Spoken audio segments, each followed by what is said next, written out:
We are the heartbeat of Seattle. Hi, and thank you for stopping by. It's early in the morning, 3:51 a.m. my time. I couldn't sleep. This coronavirus has really gotten me all out of sorts, and it's throwing me for a loop. I have a subscription to the Seattle Times so I can keep track of what's going on. And in my email, I got a link to the newest Seattle Times article, which says coronavirus pandemic cripples Seattle restaurant industry with more than 50 closures in 2 weeks. 50 closures in 2 weeks' time. Earlier today, I had watched the president give a not really a State of the Union address, but he was fielding questions from news reporters about the coronavirus and things that he's going to do to help um, appease the problem. For a while there, Trump denied it, and I get it. The more you deny it, you're hoping that it's not real and that it'll just go away. If you ignore it, it'll go away. Well, that's not the case. So, um, little too late and a dollar short. So, it says here, faced with the coronavirus pandemic and resultant restrictions against large gatherings, restaurant owners across the Seattle area are closing early or shutting down, laying off cooks and servers as they negotiate with landlords and vendors to delay payments while their dining rooms and bars sit empty. I got a question here. You have people like Jeff Bezos and various other tech giants that are in Seattle that are raking Seattle over the coals, making all this money. How come none of those guys are stepping in to help take up the slack, to help pay for stuff, to help cover the cost? I think that's just wrong. Now, maybe they are, and I just haven't found out yet. I will do some digging and see. But it says here that since February 29th, when a Washington resident became the first American to die from the COVID-19, the novel coronavirus has spread through the greater Seattle area and the fallout has been swift. Servers and managers say they were hustling during a lunch rush one afternoon, then coming to work the next day to nearly empty dining rooms where, in some cases, staffers outnumbered the diners. By the Seattle Times informal count, at least 50 restaurants and bars have closed their doors in the past 2 weeks, though many hope to reopen when the crisis passes. This isn't going to pass anytime soon. Now, Trump said something in his statement today that kind of threw me for a loop. He said that maybe in a month or two, around April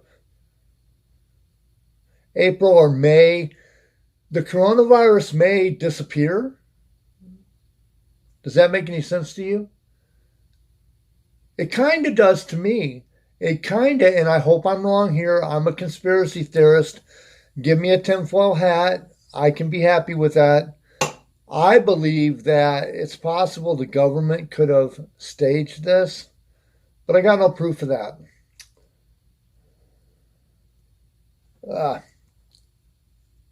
Okay.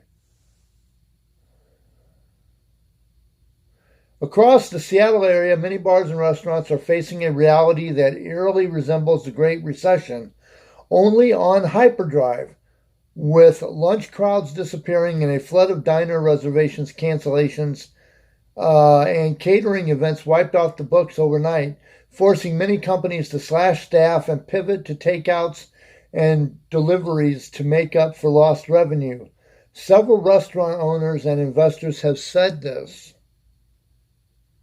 Breweries and corner pubs that are entrenched in neighborhoods appear to do better. Still, drawing patrons during happy hour and running close to their usual capacities, which leads me to believe that people don't really give a crap about the coronavirus. They just want to get drunk. But many businesses around downtown, South Lake Union, and Capitol Hill haven't fared as well. On Wednesday, Tom Douglas, the city's most celebrated chef, closed a dozen restaurants for at least 2 months after his management team told him business was down by as much as 90%, informing Douglas that he could not afford to pay his employees until the end of the month. Also, management told Douglas every single catering event they had booked had been canceled. Douglas's announcement underscored just how tough the climate is getting for many restaurant owners. Sean O'Donnell Jr., who owns 4 namesake Irish pubs, Pioneer Square, Fremont, Everett, and Spokane, has asked family members from his wife to his 60-year-old dad to help tend bar and wash dishes. "This is the worst I have seen it. It's unprecedented," said Larry Kurofsky, owner of Heavy Restaurant Group, which runs 10 Seattle area bars and bistros, including what industry insiders say is one of the most profitable brands in the area. His 3 Purple Cafe and wine bars in Seattle and on the east side. He said layoffs are coming, but did not specify how many. "We are focused on group dining and catering, and pretty much most of that has gone away.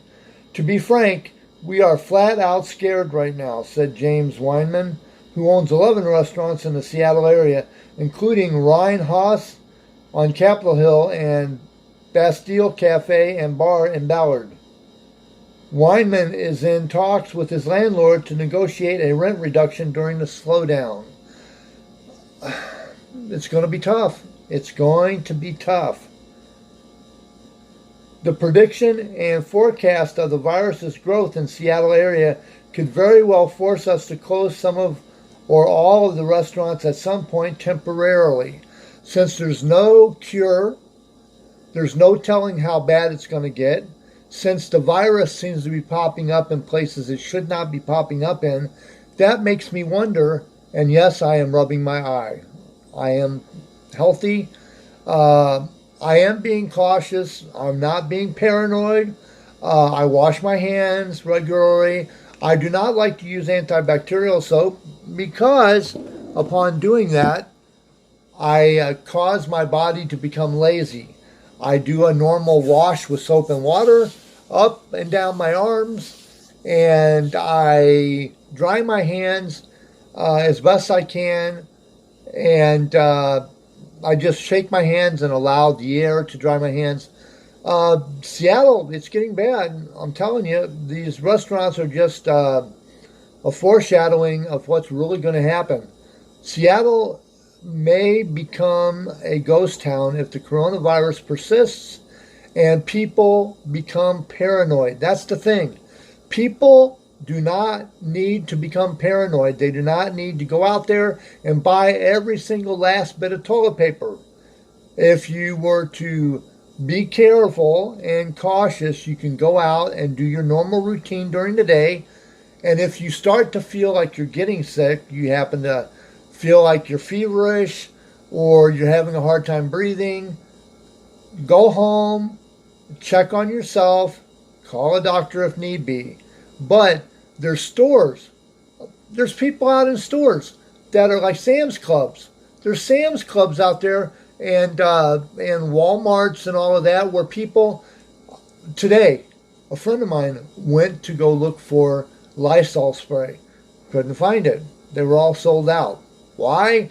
Because people are stockpiling all of this stuff. And I bet you the industry is not giving a hoot because they're making all this money. Yes, they're making all this money off of the coronavirus.